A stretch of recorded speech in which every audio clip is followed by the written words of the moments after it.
والحث على التمسك بكتاب الله وسنة رسول الله صلى الله عليه وسلم والدعاء إلى الهدى والدلالة على الخير ابتغاء وجه الله ومرضاته وقربه وثوابه سبحانه وتعالى. رب اشرح لي صدري ويسر لي أمري واحلل عقدة من لساني يفقه قولي. أما بعد. Assalamualaikum warahmatullahi wabarakatuh. Apa khabar, semua sihat?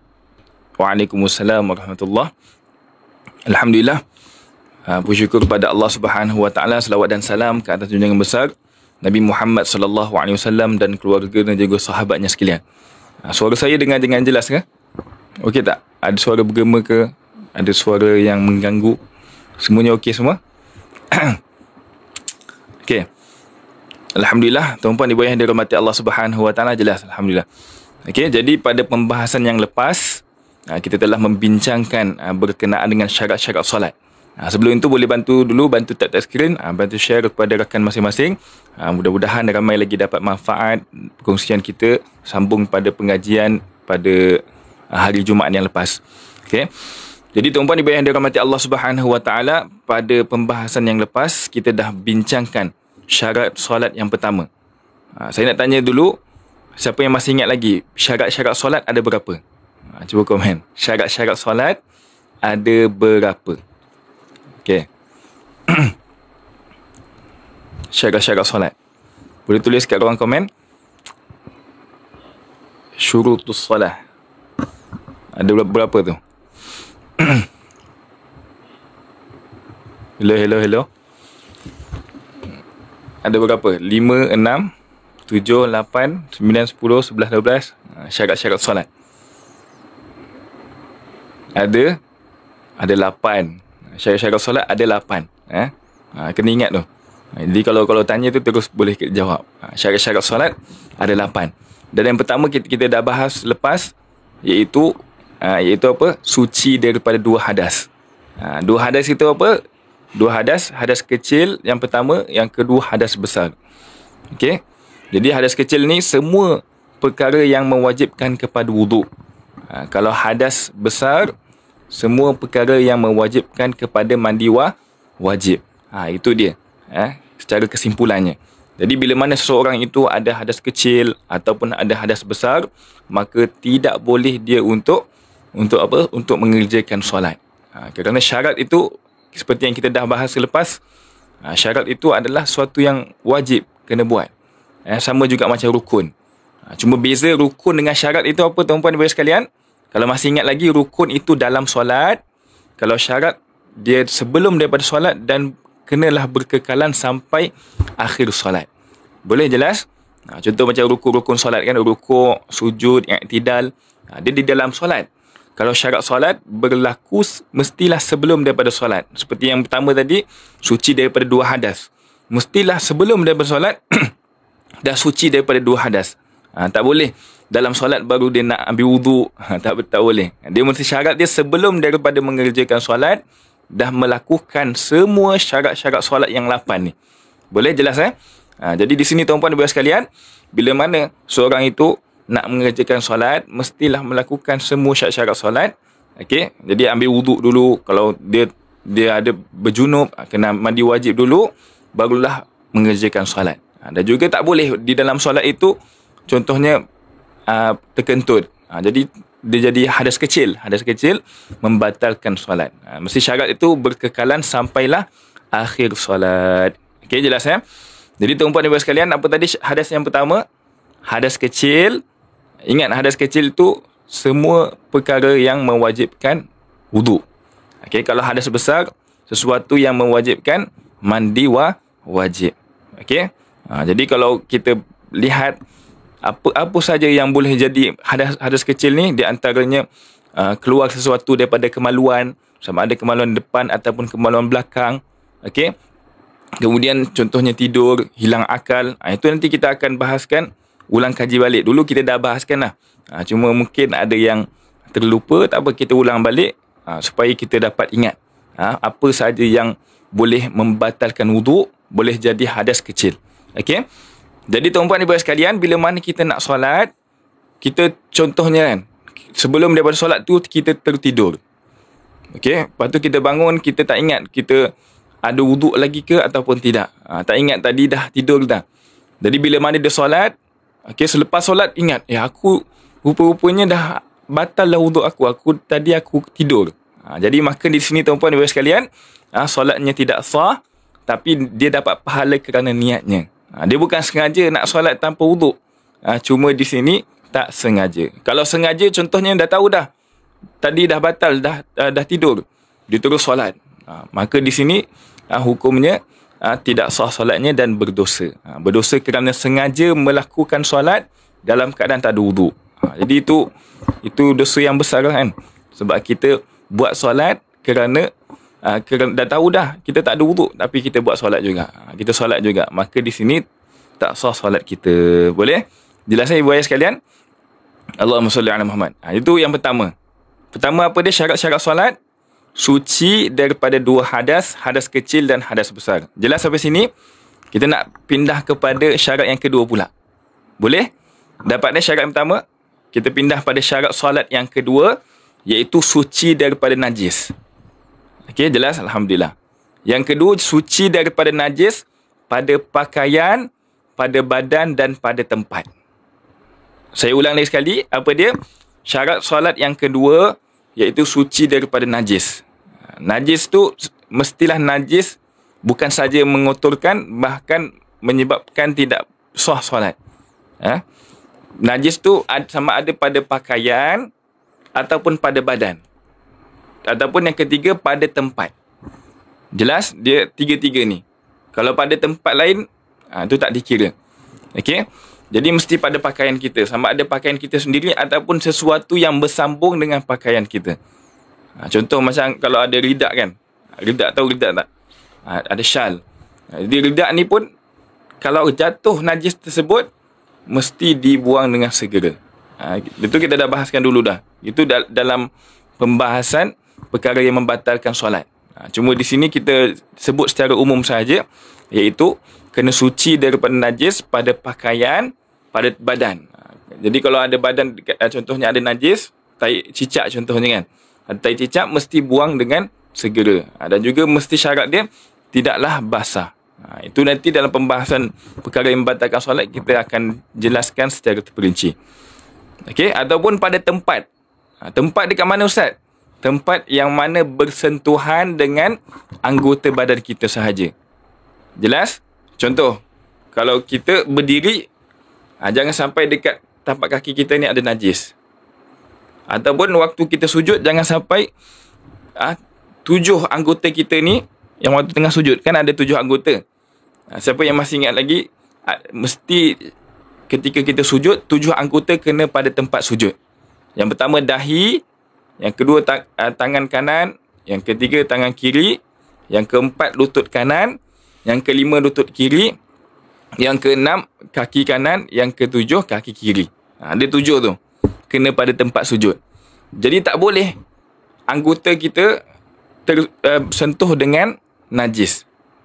Ustaz, kalau bersebelahan macam mana?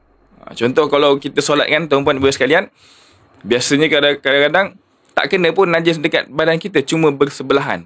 Maksudnya berdekatan dengan anggota kita. Maka di sini tuan-puan ibu sekalian, hukumnya apa? Hukumnya makruh kalau dekat. Contoh kan kalau kita sujud, dekat hujung sejadah kita ada tai cicak. Nampak tak gambaran dia? Tengah solat ni, waktu tengah sujud, hujung sejadah kita ada tai cicak. Maka di sini berhampiran dengan tempat solat, berhampiran dengan kita. Hukumnya apa? Hukumnya makruh. Kalau berhampiran, kalau jauh, jauh tak dikira makruh. Kalau dekat baru dikira makruh. Jelas Allahumma salli ala Muhammad. Okey. Jadi tuan-puan dan puan sekalian, ada soalan tak? Saya tengok tadi ada satu soalan. Saya tengok kejap Waalaikumsalam warahmatullahi. Assalamualaikum Ustaz. Waalaikumsalam. Kalau solat jemaah 2 orang, kalau makmum batalkan solat, imam tu kena baca juga. Kalau apa? Kalau makmum batalkan solat, imam tu kena baca. Imam baca macam biasa. Cuma dia tak ada kaitan lah dengan makmum tadi. Makmum dia imam teruskan bacaan, teruskan solat seperti biasa. Tak perlu pun nak batalkan solat. Sebab yang batal tu makmum, bukan imam. Okey, kalau imam yang batal, barulah makmum kena ganti pada tempat imam. Okey, jelas? Dapat Allahumma salli ala Muhammad. Jadi tuan-puan dan sekalian, jelas sampai sini. Apa dia syarat yang kedua? Syarat solat yang kedua, iaitu mestilah suci daripada najis pada pakaian, pada badan dan pada tempat solat. Okey. Kalau jelas, kita masuk pada syarat yang ketiga pula.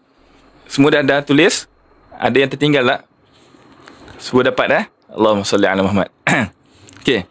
Jadi di sini tuan-puan dan sekalian, kita masuk kepada syarat yang ketiga, iaitu menutup aurat. Menutup aurat. Jadi di sini tuan-puan dan sekalian, aurat itu adalah sesuatu yang wajib ditutup. Sama ada di dalam solat ataupun di luar solat. Itu aurat yang mana mestilah wajib ditutup, tak boleh dibuka. Okey. Dan juga tuan-puan dan sekalian, dia mestilah syarat menutup aurat ni, dia mesti ada dua. Okey, syarat menutup aurat mesti ada dua. Apa dia yang pertama? Iaitu mestilah ketika mana kita menutup aurat, sesuatu yang boleh meliputi. Sesuatu yang boleh meliputi. Macam pakaian kita lah, baju kita, ataupun sesuatu yang boleh meliputi. Bukan hanya sekadar contohnya pakai inai. Warna tak nampak lah. Contoh warna kulit kita coklat, kita pakai inai warna hijau contohnya kan. Jadi nak dikatakan tak nampak pun warna kulit, tapi tak ada sesuatu yang meliputi, tak ada pun benda yang meliputi badan kita. Jelas? Jadi kalau sini syarat yang pertama, nak menutup aurat, mestilah ada benda yang meliputi badan kita, meliputi aurat tersebut. Tak boleh hanya sekadar inai, ataupun apa lagi, contoh gelap. Kita tutup lampu, tak nampak pun warna kulit, kita pun solat. Contoh solat bugil kan, contoh. Tak ada pun pakaian, tak nampak pun warna kulit, tetap tak boleh. Sebab tak ada benda yang meliputi badan kita. Dapat jelas? Syarat yang pertama untuk menutup aurat apa dia? Mestilah ada sesuatu yang meliputi badan kita, ataupun ada benda yang meliputi badan kita. Boleh? Dapat Itu yang pertama. Syarat yang pertama bagi menutup aurat, mestilah ada benda ataupun sesuatu yang boleh meliputi badan kita. Okey. Yang kedua, bukan hanya sekadar meliputi, bahkan boleh mencegah warna kulit. Syarat yang kedua, menutup aurat mestilah mencegah warna kulit. Tak boleh nampak warna kulit. Jadi tuan-puan dan sekalian, tak boleh kalau kita contoh pakai baju kan, baju lut sinar, baju nampak dalam. Kalau ada sebahagian yang pakai baju, contoh macam ada sebahagian pengantin pakai baju kahwin, nampak warna kulit dalam. Itu tidak sah kalau bawa dalam solat. Dan juga kalau nampak perempuan dan nampak lelaki yang ajnabi, itu pun tidak dikira menutup aurat. Sebab dia nampak warna kulit. Walaupun syarat yang pertama dah cukup, iaitu sesuatu yang meliputi badan, tapi syarat yang kedua tidak cukup, iaitu apa? Nampak warna kulit. Dia mestilah tidak boleh nampak warna kulit. Mencegah nampak warna kulit. Okey? Jelas Dapat tak? Siapa yang dapat? Siapa yang dapat syarat yang kedua? Dua syarat ni. Syarat untuk menutup aurat, iaitu yang pertama apa dia? Meliputi, sesuatu yang meliputi. Dan yang kedua, mencegah warna kulit. Okey, dapat? Alhamdulillah. Okey. Dan juga tuan-puan dan puan sekalian, dia mesti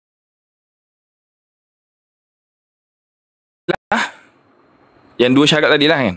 Dua syarat, yang pertama meliputi, yang kedua mencegah warna kulit. Dan juga tuan-puan dan puan sekalian, kalaulah kita contoh tak ada pakaian. Tak ada pakaian, jadi yang ada pakaian hanya sekadar boleh menutupi kemaluan belakang dan depan sahaja. Macam contoh kan, kalau ni biasa kalau orang asli tak ada pakaian contohnya. Jadi dia tutup daun je, tutup daun depan belakang. Itu bagi dia diuzurkan. Kalau tak ada pakaian langsung. Okay, kalau ada pakaian, tak boleh kita hanya sekadar tutup kemaluan sahaja. Okay, syarat dia mestilah tutup kemaluan. Contoh kalau tak ada pakaian langsung, ada pakaian tapi cukup untuk menutup kemaluan, itu boleh sah dibawa untuk solat. Sebab dia diuzurkan, tak ada pakaian langsung. Okey, jelas? Jadi kalau contoh tak ada pakaian sampailah bogil, tak ada pakaian langsung bogil, solat dalam keadaan bogil dan sah solat dia. Kadang-kadang kalau tuan-puan pernah dengar ada dekat penjara Syria, tak silap saya, penjara di Syria, dia dekat sana tu tak boleh pakai pakaian, kena buka semua pakaian bogil. Jadi kalau nak solat macam mana? Boleh solat dalam keadaan bogil dan sah solatnya sebab diuzurkan. Dapat jelas? Jadi ini kalau ada pakaian tapi saja je nak solat bogil lah, itu tak boleh. Dia mesti dalam keadaan uzur. Dalam keadaan yang tak ada pakaian langsung. Okey. Jadi kalau solat tetap sah solatnya. Kerana dia diuzurkan. Faham? Jelas? Jadi itu masalah yang kita titik beratkan lah. Dan tuan-puan ibu sekalian, yang dulu ada minggu lepas kan ada orang tanya berkenaan dengan kalau perempuan solat waktu tengah tahiyat akhir ke terbuka sedikit dia punya kaki dia tu. Jadi di sini kena tutup dengan segera. Dia wajib tutup dengan segera. Kalau tak tutup dengan segera, maka solatnya tak sah. Penjara Syria gitu ke Ustaz? Ya, betul. Saya pernah tengok dekat TikTok. Dia ada bagi tahu lah. Jadi dia maksudnya sejuk ke panas ke, terpaksalah hadang. Tu apa orang panggil Bashar Assad Bashar Assad tu. Allahu Akbar. Okey. Jadi tuan-tuan ibu sekalian, itu dia berkenaan dengan syarat yang ketiga. Syarat yang ketiga, syarat-syarat solat. Okey, sampai sini jelas? Okey. Yang keempat, kita laju sikit lah. Kalau tak ada soalan, kita laju. Kalau ada soalan, tanya je. Yang kurang faham ataupun nak tanya soalan-soalan yang lain, boleh tanya dekat ruang komen. Sebab ini pun sebenarnya kita dah bincangkan dah. Kita dah bahaskan. Cuma kita sekadar ulang kaji sahaja. Macam mana hukum qauli dalam solat bagi seseorang yang kehilangan suara tenggelam timbul akibat batuk? Dia kalau batuk ni, contoh dia batuk kan, baca mana mampu lah. Dia tenggelam timbul tak apa, jangan sampai tak dengar langsung.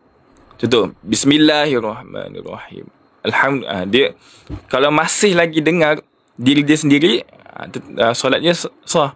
Tapi kalau baca sampai tak dengar langsung, itu yang tak boleh, itu yang tak sah. Paling kurang mestilah dengar diri sendiri. Boleh? Jadi kalau batuk pun tetap boleh baca, cuma dia kadang-kadang terputus-putus lah bacaan dia sebab ada batuk. Tapi biasanya bacaan ni biasa je kan. Bismillahirrahmanirrahim. Alhamdulillahirabbil alamin. Macam tu, baca biasa je. Yang kalau dia terputus-putus kerana batuk, itu dimaafkan. Kerana batuk, kerana ada satu yang uzur, dimaafkan. Jadi kalau diam dia, Bismillahirrahmanirrahim, diam lama, itu solat dia tak salah. Batuk sehingga hilang suara. Kalau memang dah hilang suara, tak boleh baca langsung, dia nak baca, dengar paling kurang dengan diri sendiri. Kalau nak baca sampai dengan diri sendiri pun tak boleh, itu diuzurkan, itu dimaafkan. Contoh, tak boleh langsung dengar diri sendiri pun tak dengar. Jadi itu dimaafkan.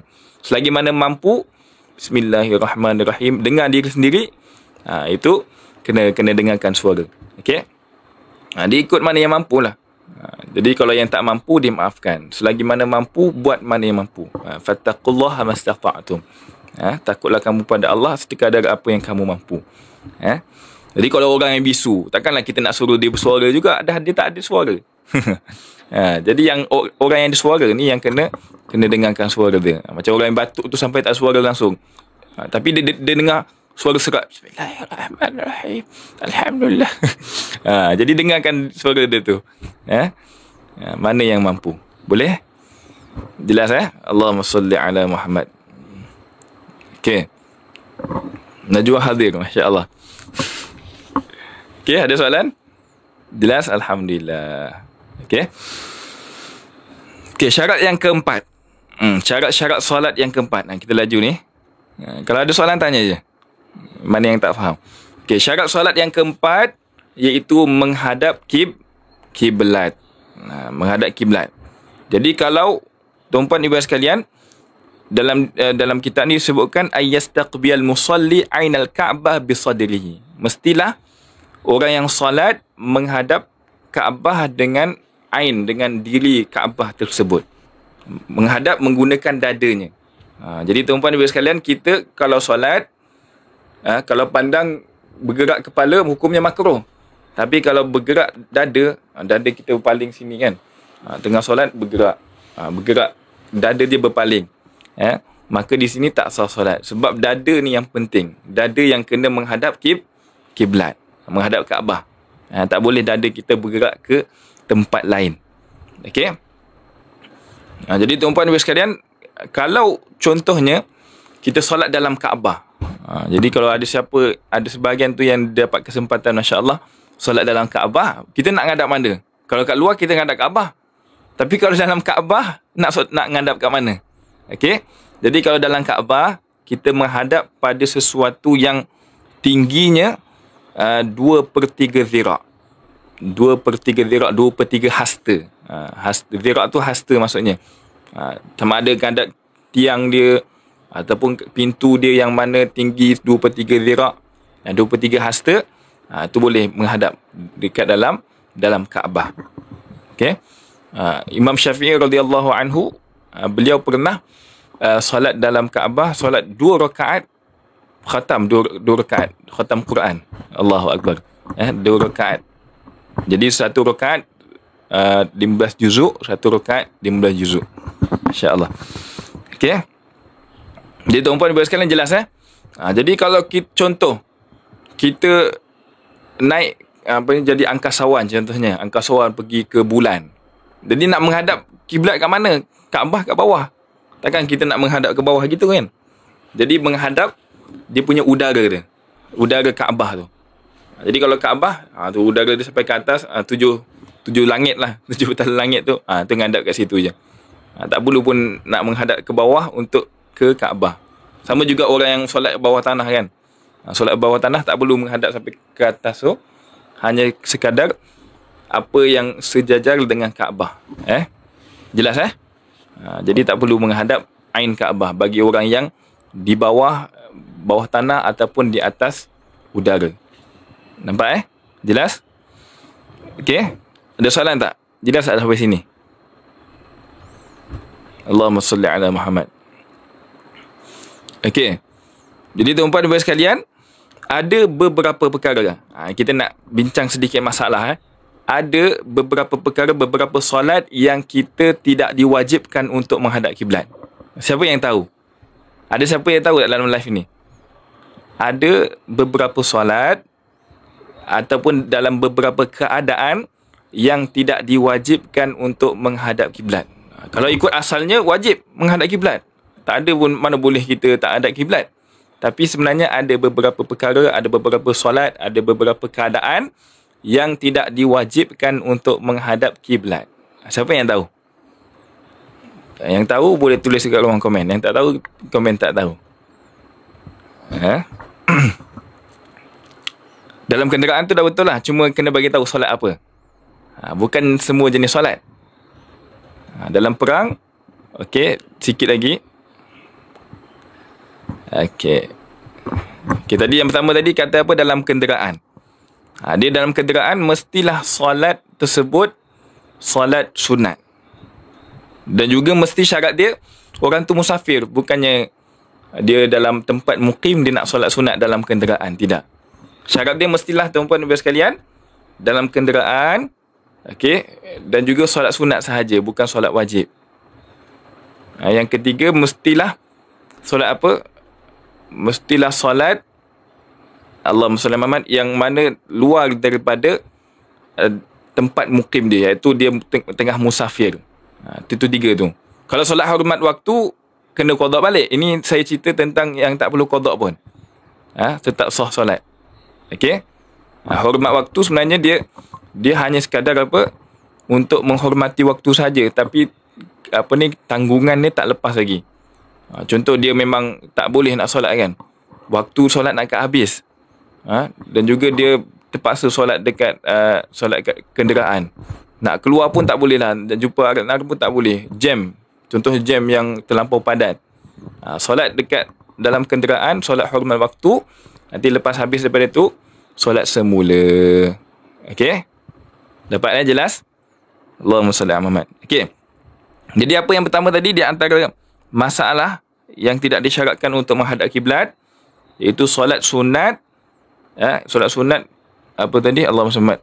Solat sunat di dalam kenderaan yang mana dia dalam keadaan musafir. Dalam keadaan musafir.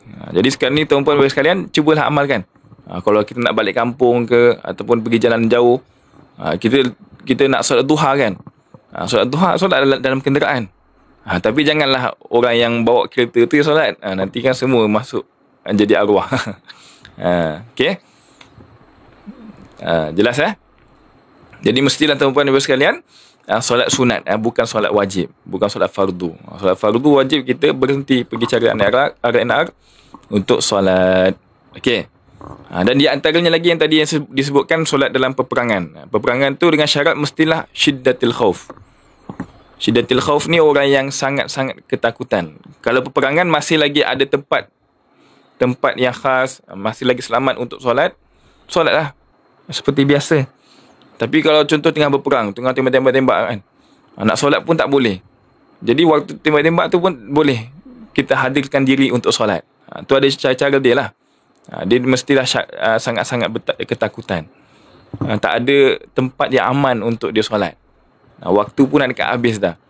Jadi dia solat syiddatul khauf di sini. Okey. Jelas? Dan juga di antaranya lagi solat orang yang man ajaza 'anil istiqbal likauni maridhan. Orang yang sakit. Solat orang yang sakit dan tak ada sesiapa yang nak menghadapnya ke arah kiblat. Kalau kat hospital contohnya, hospital ada nurse ataupun sebagainya yang tolong hadap kepada kiblat. Tapi ni contohnya tak ada siapa pun nak tolong dia menghadap kepada kiblat. Jadi sekarang ni dia boleh solat tanpa menghadap kiblat. Cuma di sini masalahnya, kalau orang yang seperti ini wajib qada. Dia sebab benda tu jarang berlaku. Yang tadi tu sebelumnya dua tadi tak perlu qada. Tapi orang yang solat sakit dan tak ada siapa nak menghadapnya ke arah kiblat, boleh solat tak menghadap kiblat, tapi nanti selepas daripada itu wajib qada. Okey? Ataupun orang yang tenggelam. Orang yang tenggelam, orang apa lagi, orang yang terikat dekat pokok. Dia tak nak menghadap kiblat, tak boleh kan? Itu pun sama juga, boleh menghadap selain daripada kiblat. Cuma orang-orang yang seperti ini wajib qada.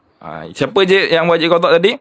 Yang pertama tadi orang yang sakit, yang tak boleh menghadap kiblat, tak ada siapa yang nak tolong dia untuk menghadap kiblat. Yang kedua iaitu orang yang tenggelam. Waktu tenggelam pun sebenarnya tuan-puan dan sekalian, nak dekat mati ni wajib solat juga. Dia dekat matilah sebenarnya lebih kita kena dekat kepada Allah. Solat macam mana? Solat ikut apa yang mampu. Goyang kepala ke kan? Ataupun orang yang tengah terikat. Terikat pun goyang kepala kan. Allahu akbar. Sami'a Allahu liman hamidah. Allahu akbar. Boleh. Tapi nanti kena qada balik. Jelas? Jelas tak sampai sini? Ada soalan tak? Okey, masya-Allah. Ada soalan tentang masalah-masalah yang tidak disyaratkan menghadap kiblat? Kalau dalam kapal, solat macam biasa. Dalam kapal tu sah solat kita. Kalau kita solat macam biasa, solat menghadap kiblat, sah solat kita. Sama juga macam solat atas kapal terbang, yang boleh solat seperti biasa. Tak boleh kalau solat ke atas kursi, solat wajib, dia dikira hormat waktu. Dia mestilah solat macam biasa, boleh rukuk, boleh sujud. Solat atas kapal yang boleh rukuk, boleh sujud, maka di sini tak wajib untuk qada. Sah solatnya. Orang solat atas kapal dan sebagainya. Okey? Jelas? Ada soalan?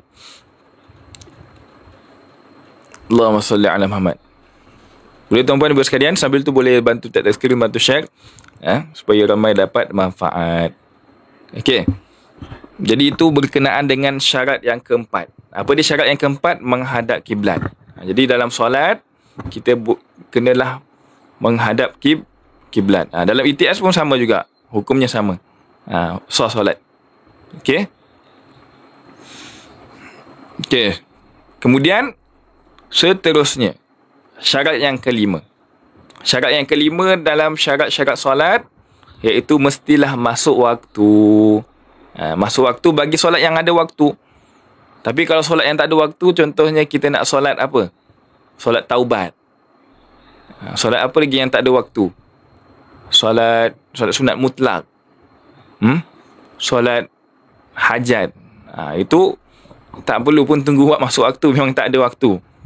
Cuma solat yang tak ada waktu ni, dia tak boleh solat pada waktu-waktu yang haram. Lepas subuh, lepas asar, tak boleh lah. Okay, jadi kalau solat yang ada waktu, dia tak kisah sama ada solat itu solat wajib ataupun solat sunat, wajib masuk waktu terlebih dahulu. Macam kalau solat wajib, kita makruf lah tahu. Contohnya solat subuh kan. Solat subuh masuk waktu bila? Daripada terbit fajar.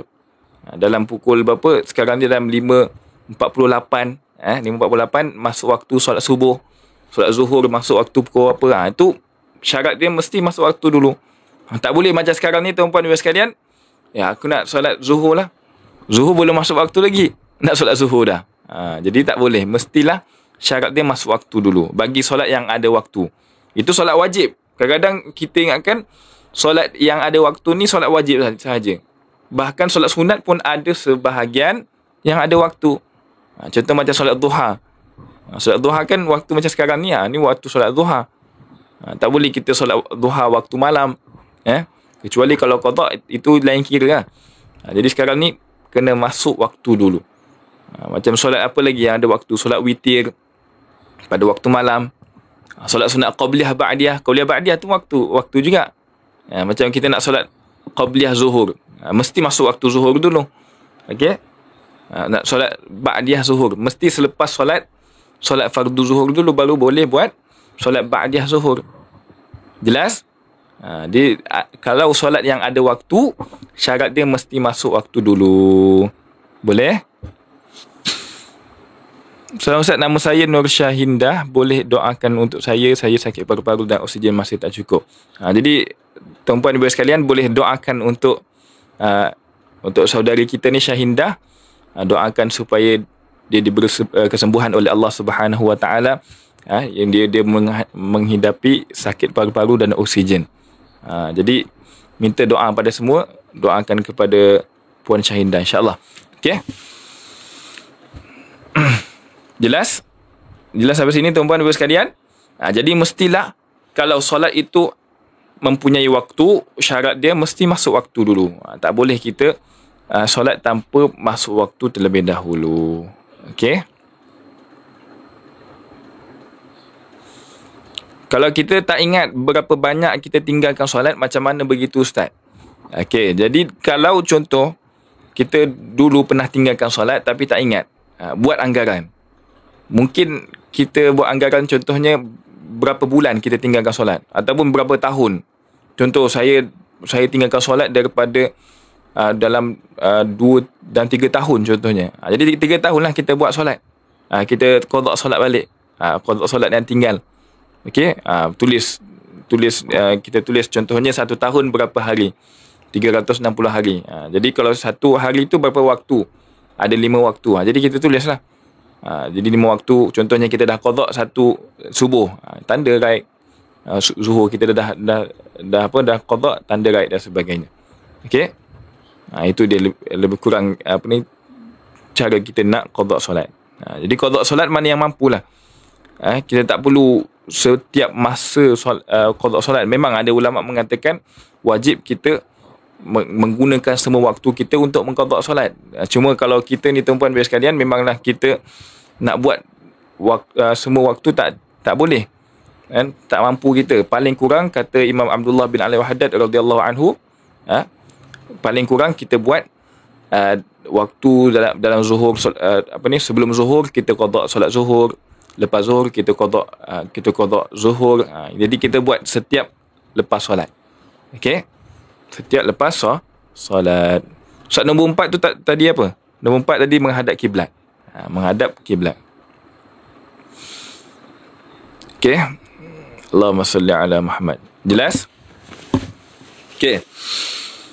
Okey, yang kelima tadi apa? Masuk waktu, bagi solat yang ada waktu. Okey, yang keenam, mengetahui kefarduan solat. Mengetahui kefarduan solat. Okey, maksudnya macam mana tuan-tuan dan puan sekalian? Ilmul musalli bikauniha fardan. Mestilah orang yang solat itu tahu solat yang dilakukan itu adalah solat fardu. Contoh kita nak buat solat subuh. Solat subuh ni fardu ke sunat? Kena tahu dulu. Solat subuh ni fardu, wajib. Fardu tu maksudnya wajib. Tak boleh kita tinggalkan. Okey?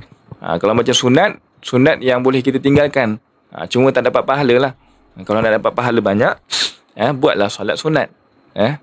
Sebab solat sunat ni tuan-puan dan puan sekalian, benda apa saja jenis sunat, kita nak dekatkan diri kita dengan Allah, nak dapat cinta Allah, nak ikut sunnah Nabi SAW, kena banyakkan buat perkara-perkara yang sunat. Bukan hanya kena solat sunat, boleh jadi puasa sunat, sedekah, mengamalkan sunnah.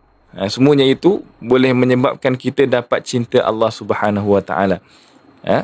La yazalu 'abdi yataqarrabu ilayya bin nawafil hatta uhibba. Sentiasa hamba aku ni dekat dengan aku, kata Allah dalam hadis kursi, bin nawafil, dengan perkara-perkara yang sunat, hatta uhibba, sehinggalah aku mencintainya.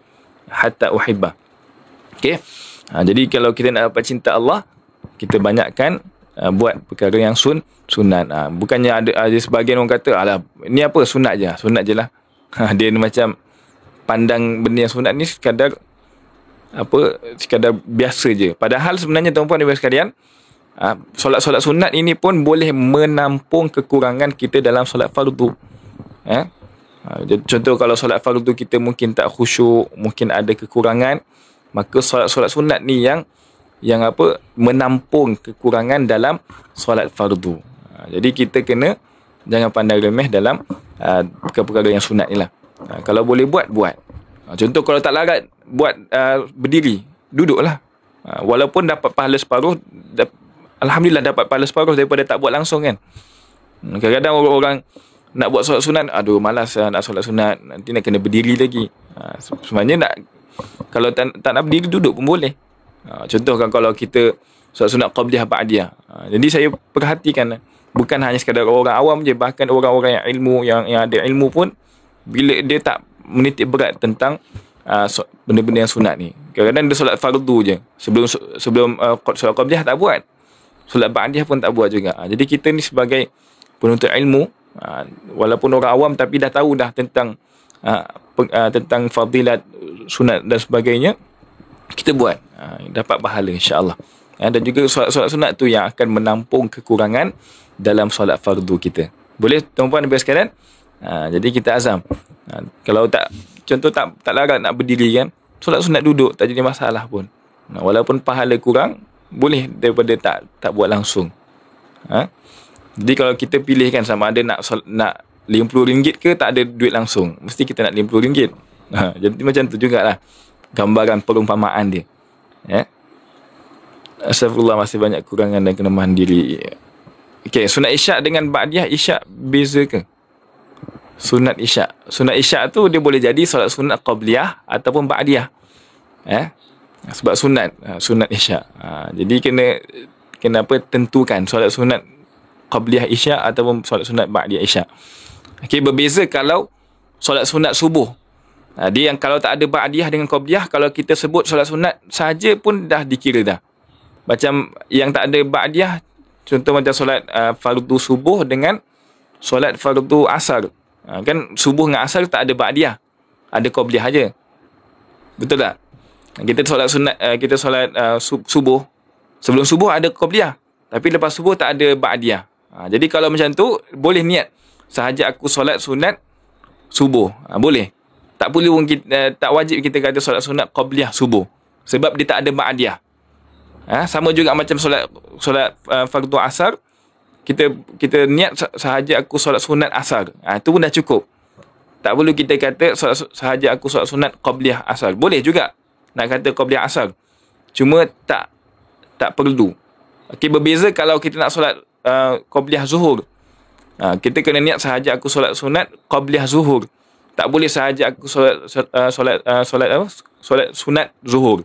Tak ada qabliyah pun. Sebab dia ada ba'diyah. Semua yang ada qabliyah ba'diyah wajib disertakan qabliyah dengan ba'diyah. Kalau nak solat sunat qabliyah ba'diyah tu. Okey, macam solat sunat qabliyah isyak. Sahaja aku solat sunat ba'diyah isyak. Dia tak mencukupi kalau sahaja aku solat sunat isyak. Sebab itu kemungkinan boleh jadi qabliyah atau ba'diyah. Kita nak tentukan satu-satu solat itu mesti dengan niat. Sahaja aku solat sunat qabliyah isyak, sahaja aku solat sunat ba'diyah isyak, sahaja aku solat sunat qabliyah maghrib, sahaja aku solat sunat ba'diyah maghrib. Jelas? Jadi kalau yang subuh, qabliyah subuh, qabliyah asar, kalau tak sebut qabliyah pun dikira juga. Boleh tak buat qabliyah subuh selepas solat fardu subuh? Boleh. Saya dah bincangkan lepas. Kalau tuan-puan ibu ayah sekalian masih ingat lagi, ni saya nak ulang balik sikit. Okey, sebab ada saudara kita bertanya, boleh tak kita solat qabliyah subuh selepas solat fardu subuh? Tuan-puan ibu ayah sekalian kena tahu dulu waktu qabliyah itu daripada bila sampai bila. Waktu qabliyah tak kisahlah sama ada qabliyah subuh ke, qabliyah zuhur ke, qabliyah asar ke, qabliyah maghrib, apa saja nama qabliyah. Qabliyah itu apa teman-teman? Qabliyah itu sebelum. Solat sunat sebelum subuh, sebelum zuhur, sebelum asar. Waktu dia sama macam waktu solat fardu tersebut. Jelas? Contoh macam solat fardu subuh. Fardu subuh waktu dia daripada bila? Daripada terbit fajar sampailah terbit matahari. Jadi waktu solat sunat qabliyah subuh pun sama juga. Daripada terbit fajar sampailah terbit matahari. Walaupun kita dah buat solat fardu subuh, boleh kita buat lepas subuh. Dia bukannya waktu qabliyah itu daripada masuk waktu sampailah solat fardu, tidak.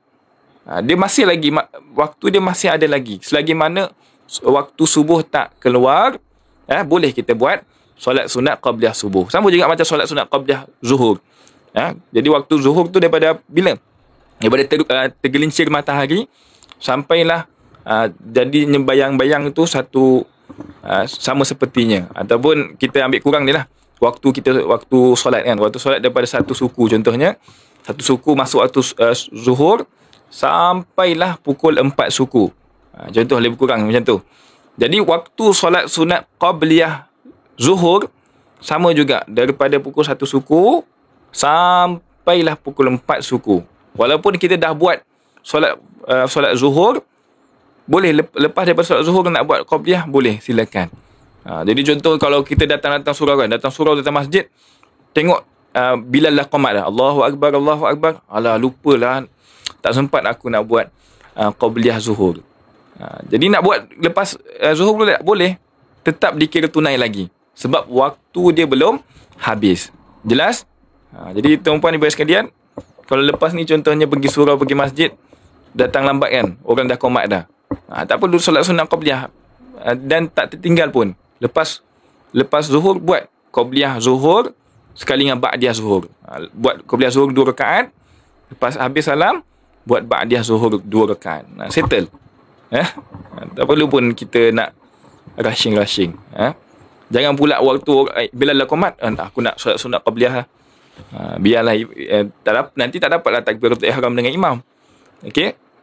Jadi kalau bila dah qamat, kita ikut je solat sekali dengan imam. Nanti lepas habis salam, zikir-zikir dulu, zikir wirid, baca doa dengan imam. Lepas tu kita solat qabliyah zuhur.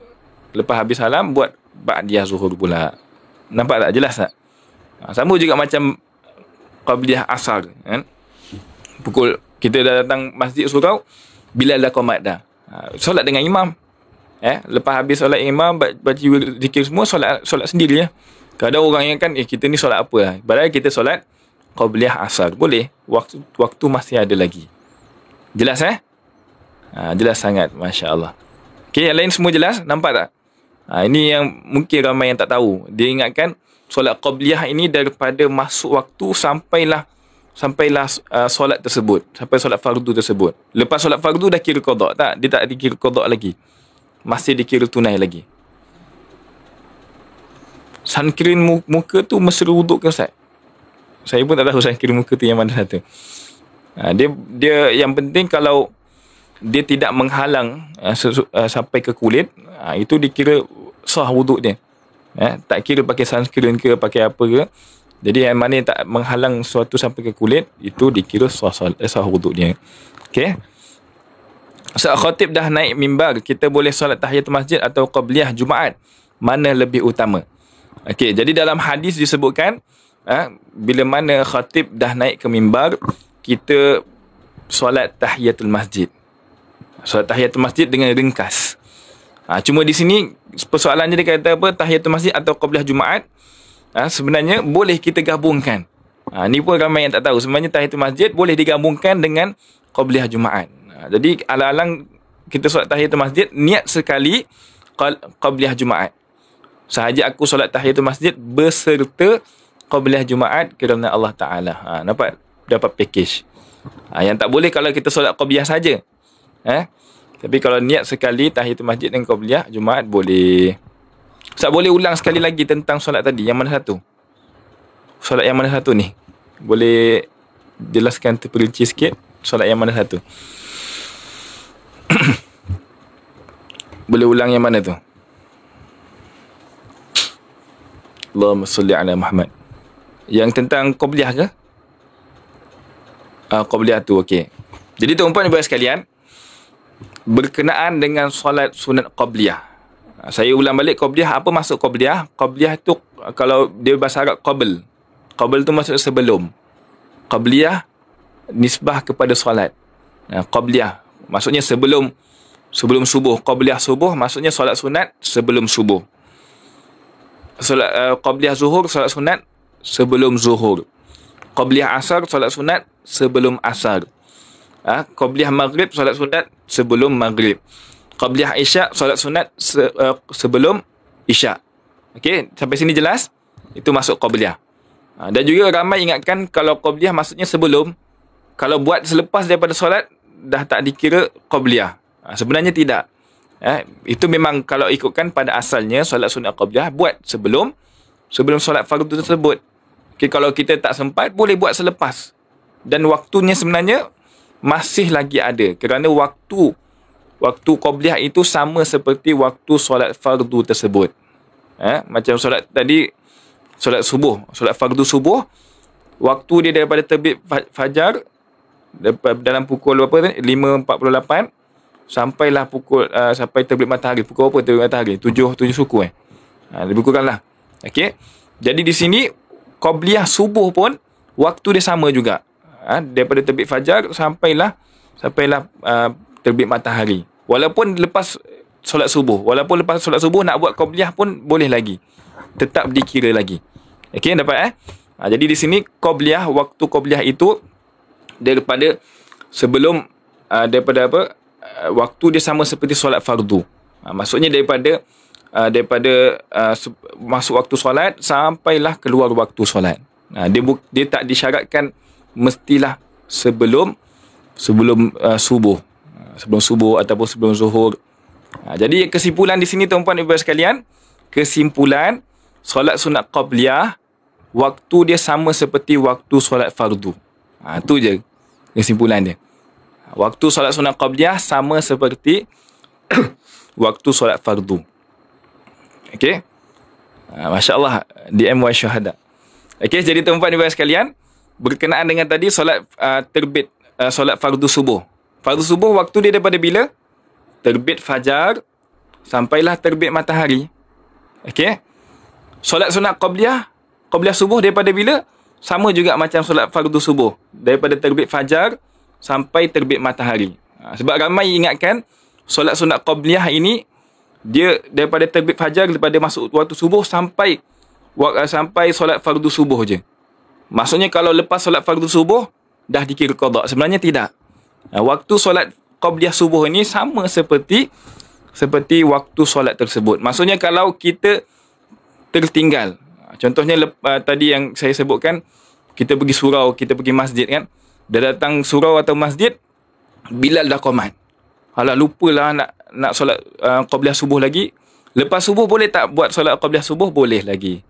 Masih lagi dalam waktu. Sebab waktu dia sama seperti waktu solat fardu. Sampai sini jelas tak? Siapa yang masih keliru lagi? Waalaikumsalam warahmatullahi wabarakatuh. Siapa masih keliru lagi? Jelas tak? Tentang solat qabliyah. Kalau ada yang masih kurang faham, kita ulang lagi. Tak ada masalah.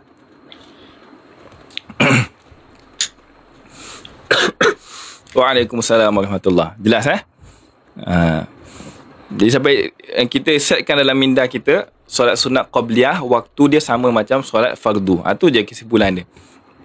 Dia walaupun nama dia qabliyah itu sebelum solat, tapi kalau ikutkan pada asalnya boleh kita buat lepas solat selagi mana waktu solat tu masih ada. Selagi mana waktu solat tu masih ada, macam solat fardu subuh. Selagi mana belum terbit matahari, walaupun kita nak buat lepas daripada solat subuh, boleh. Itu tak dikira lagi. Sebab waktu dia masih belum keluar lagi. Bahkan kalau dah keluar sekalipun, kita buat solat sunat qada. Solat sunat pun boleh qada sebenarnya. Kita tak tahu. Kita ingatkan kalau solat qada tu solat fardu je. Macam solat zuhur qada, solat asar qada. Bahkan sebenarnya solat-solat sunat pun boleh kita qada. Solat sunat pun boleh kita qada. Macam pernah Nabi SAW, Nabi pernah qada solat sunat zuhur selepas asar. Sebab ada tetamu waktu tu kan. Nabi tak solat sunat qabliyah zuhur. Lepas tu Nabi qada pada waktu asar. Lepas asar. Kalau lepas asar tu ikutkan tak boleh solat. Tapi kalau ada sebab, boleh. Dan itu dikira qada. Kalau luar daripada waktu, solat sunat. Contoh, kalau ibu ayah sekalian terlupa nak solat tahajud pada waktu malam. Boleh qada sekarang ni, boleh qada. Dan dikira juga niat kita tu dapat pahala sama seperti orang yang solat pada waktu malam. Itu ada hadis daripada Nabi SAW. Okey. Jadi pada waktu bukan hanya sekadar solat sunat, solat fardu sahaja boleh qada, bahkan solat sunat pun boleh qada juga. Solat duha, solat duha contohnya kita tak sempat kan solat duha, kita ada urusan dan sebagainya, tak ada waktu langsung nak solat duha, lepas zuhur kita buat solat duha pun boleh. Jadi qada sunat. Cuma tak wajib lah. Dia qada tu tak wajib sebab asal solat tu pun tak wajib. Berbeza kalau solat fardu, memang asal solat fardu adalah wajib. Okey? Jelas? Jelas tak sampai sini? Ada soalan tak? Okey. Apa lagi? Contohnya kita tertinggal solat witir. Waktu malam kita terlupa solat witir. Solat witir kan waktu dia daripada lepas solat isyak sampailah waktu subuh. Contoh kita terlupa nak solat witir waktu malam. Nak buat waktu subuh ataupun waktu sekarang ni nak buat solat witir. Boleh tak? Boleh. Dia dikira qada, sunat qada. Dikira sunat qada. Dan juga itu mendidik kita supaya tidak meninggalkan solat-solat sunat. Contoh kalau kita tertinggal, kita membiar je, tak apalah, sunat je pun. Jadi itu membiasakan kita besok kita tak buat lagi solat sunat. Lusa kita tak buat lagi sebab kita dah biasa untuk meninggalkan solat sunat. Tapi contoh kalau kita tertinggal sekali, kita terus qada solat sunat tersebut. Jadi itu mendidik kita, benda tu penting. Walaupun tertinggal, kita tetap qada, kita tetap buat. Okey? Jelas? Okey? Itu dia kesimpulan dia. Dapat yang pertama tadi berkenaan dengan waktu solat sunat qabliyah. Kalau waktu solat sunat ba'diyah wajib waktu dia masuk lepas solat fardu. Tak boleh kita buat solat ba'diyah sebelum solat fardu. Itu memang samalah. Cuma solat ba'diyah ni waktu dia masuk daripada lepas kita buat solat fardu sampailah keluar waktu solat tersebut. Contoh macam kita nak buat solat ba'diyah zuhur. Ba'diyah zuhur masuk waktu bila? Masuk selepas kita buat solat fardu zuhur sampailah keluar waktu zuhur tersebut. Okey. Sampai keluar waktu zuhur tersebut. Solat duha paling lewat berapa jam sebelum solat zuhur, Ustaz? Solat duha paling lewat dia ada disebutkan waktu apa panggil? Waktu istiwa usyams. Istiwa usyams ni matahari di pertengahan langit. Lebih kurang dalam 1 ke 2 minit sebelum masuk waktu zuhur. Jadi kalau boleh kita solat duha sebelum daripada tu lah. Dan paling afdal solat duha waktu 1/4 pagi. Lebih kurang dalam pukul 10, pukul 9 kita buat solat duha. Itu yang paling terbaik. Okey. Okey, Ustaz maaf nak tanya, macam mana kita nak tahu tentang ciri-ciri fahaman Wahabi? Boleh kita tahu dengan itulah dia membid'ahkan orang, mengkafirkan orang dan sebagainya. Boleh tengok dekat kat Google cara-cara memahami fahaman Wahabi. Okey. Betul tak Ustaz, lebih baik kita qada solat fardu berbanding qada solat sunat?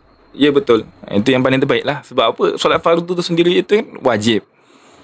Solat sunat, jangan sebab kita nak qada solat sunat tapi kita meninggalkan solat fardu. Kalau tak boleh, contohnya kalau aku buat qada solat fardu, aku tak boleh qada solat sunat. Buatlah qada solat fardu. Sebab hukum solat fardu tu adalah wajib. Hutang yang wajib yang kita perlu bayar. Kalau solat sunat tu tak wajib. Cuma kalau ada kesempatan, ada waktu, kita ada semangat untuk buat, itu yang terbaiknya lah. Itu yang saya sebutkan tadi.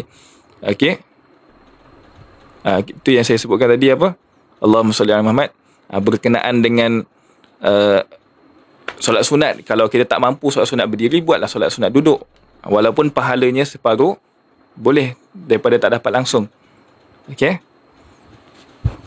Masya Allah, Safran. Ni Ridha ni. Masya Allah, Ridha. Apa khabar? Kifahalukum bi khair. Okey. Jelas? Ada soalan lain? Tak ada. Jelas tadi penerangan saya tadi berkenaan dengan solat qabliyah, apa lagi qada solat sunat kan. Qada solat sunat.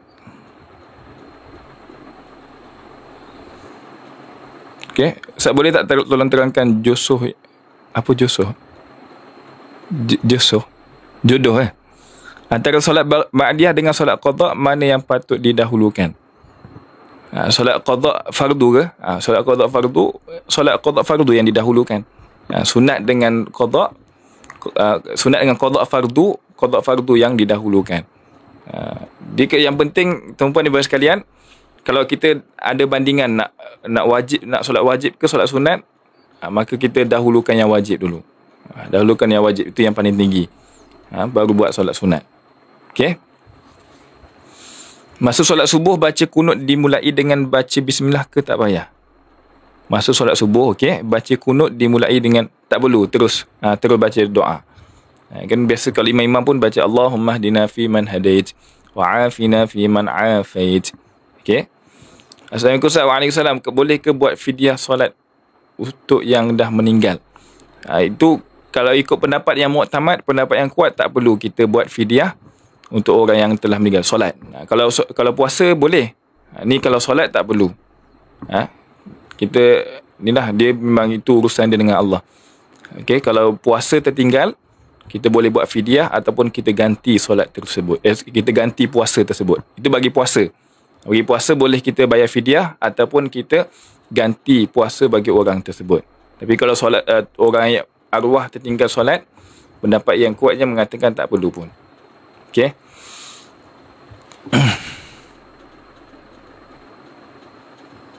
Assalamualaikum. Nak tanya sunat tahajud boleh gabungkan dengan solat sunat wuduk, macam mana niatnya? Macam mana niatnya? Sahaja aku solat sunat tahajud beserta solat sunat wuduk kerana Allah Ta'ala. Itu niat. Niat bahasa Melayu lah. Kalau bahasa Arab, usalli sunnatul tahajud wa sunnatul wuduk lillahi Ta'ala. Okey.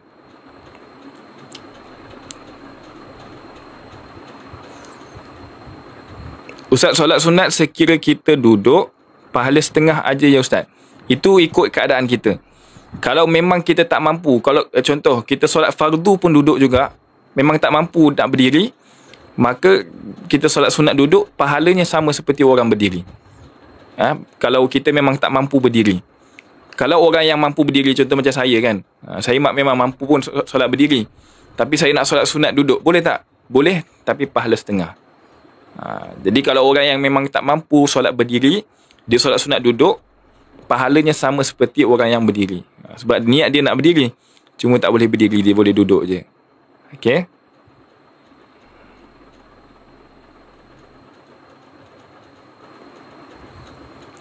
Assalamualaikum. Waalaikumsalam. Kalau tengah solat sakit perut, macam mana nak cara nak hentikan solat? Kita niat saja tu dah kira batal solat lah. Niat memberhentikan solat, solat kita dah dikira batal. Dia sakit perut. Oh, sakit perut nak batalkan solat. Dah batal dah. Terus keluar je. Tak perlu beri salam pun. Okey. Kita tak boleh buat solat hajat ke? Boleh. Buat je lah. Kenapa tak boleh? Tak boleh sebab apa tu?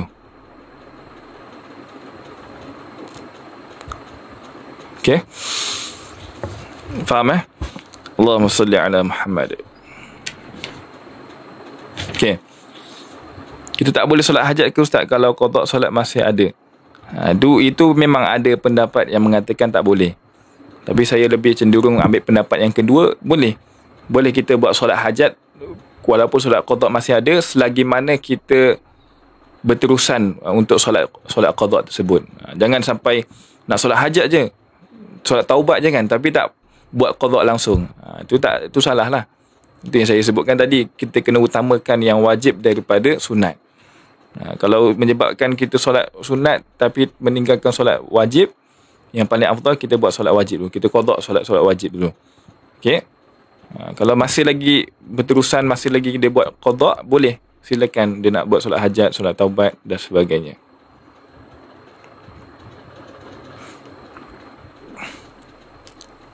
Assalamualaikum. Waalaikumsalam. Boleh ke solat istikharah buat waktu siang? Boleh. Istikharah tak ada waktu. Boleh kita buat waktu bila-bila. Selagi mana bukan waktu haram lah. Bukan waktu lepas subuh, lepas asar. Okey, boleh buat. Cuma yang kalau kita nak solat sunat yang biasa tu, kalau boleh buat pada waktu malam. Solat sunat pada waktu malam lebih baik lah. Nak buat solat waktu pagi pun boleh. Solat hajat, solat taubat, okey, solat istikharah boleh buat pada waktu pagi. Okey. Ada lagi soalan? Macam nak sambungkan lagi dua ni. Tak payah kita tangguhkan dulu lah. Ada lagi tak soalan? Kalau solat qada boleh buat lepas subuh? Boleh. Sebab dia solat yang ada sebab. Solat yang tak ada sebab, tu tak boleh. Solat qada boleh buat lepas subuh, boleh. Lepas pasal pula tu keluar macam ni. So jadi macam ni. Sudah. Pasal jadi macam ni, keluar balik. Jadi kecil lah aku. Ni macam nak keluar balik ni. Okey, boleh? Siapa yang tekan ni? Dia jadi dah. Saya nak keluar balik tak boleh. Okey, boleh? Ada soalan tak? Ni nak masuk kotak ke? Okey. Hello, test. Okey, ada soalan lain? Ni siapa yang tahu ni macam mana nak keluar balik? Ada yang nak masuk itulah. Jadi nak besarkan balik ni macam mana?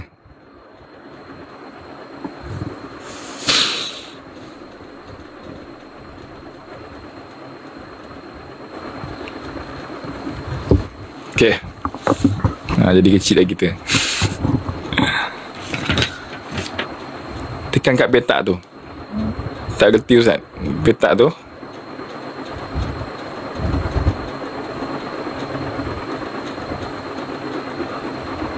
Ni besar sikit lah. Tak tahu saya.